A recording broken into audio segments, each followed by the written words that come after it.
December 26, 2004. A calm Sunday morning in Aceh, Indonesia. The sun was rising, fishermen prepared their nets, children laughed and played, families gathered after prayers. Nobody knew that within minutes, life as they knew it would vanish forever. At 7:58 a.m. local time, the ground beneath the Indian Ocean shifted violently. An earthquake with a magnitude of 9.1, one of the strongest ever recorded, ripped through the Earth's crust, just off the coast of northern Sumatra. For several minutes, buildings swayed. In Banda Aceh, walls cracked, people ran into the street. But for many, the shaking was only the beginning. What came next would be far worse.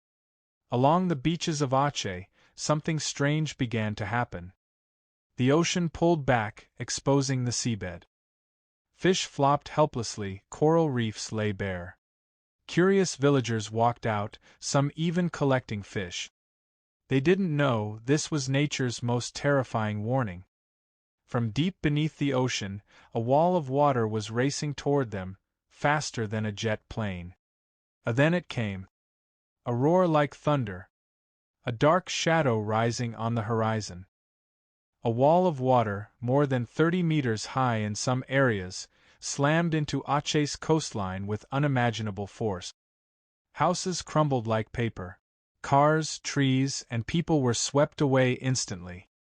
Entire neighborhoods vanished in seconds. Mosques, schools, and markets were flattened. Families were torn apart, with children ripped from their parents' arms. The beautiful city of Banda Aceh was reduced to ruins within minutes. The tsunami did not stop in Aceh. Waves raced across the Indian Ocean at 800 kilometers per hour.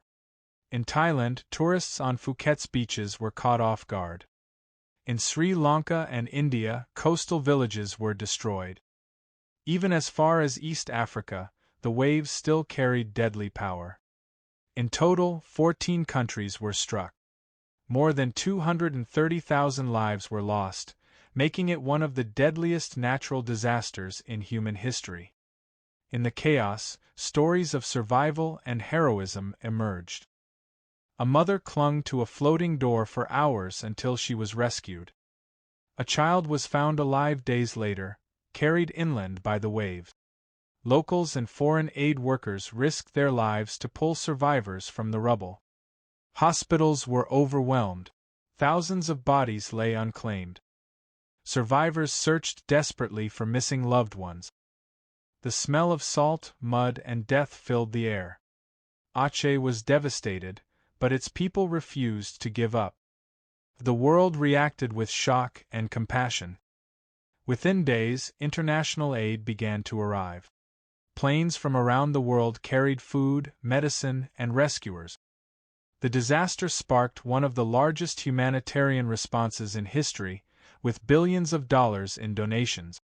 But for many survivors, no amount of aid could replace what was lost: family, friends, entire communities. In the years that followed, Aceh rose again from the ruins. Homes were rebuilt. Schools reopened. The people of Aceh, known for their strength, showed the world their resilience. The tragedy also brought unexpected change. Decades of conflict in Aceh came to an end, as the disaster pushed both sides toward peace. Today, memorials stand where villages once were. Cemeteries mark the resting place of tens of thousands.